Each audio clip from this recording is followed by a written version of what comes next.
Hey everyone, today I'm showing you how to animate text along a path in After Effects. Let's get started. First, grab the type tool and create your text. I'll type follow path and make it bold in the character panel. Now, with the text selected, I'll use the pen tool to draw a curved path.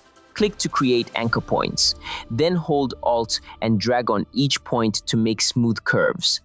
Here's the key step. In the timeline, open your text properties and find Path options. In the Path drop-down, select Mask 1. That's your path.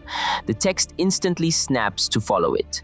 Quick settings check. Keep perpendicular to path checked, so letters orient naturally. If your text is upside down, check Reverse Path. Now, for the animation, use first margin to make the text travel.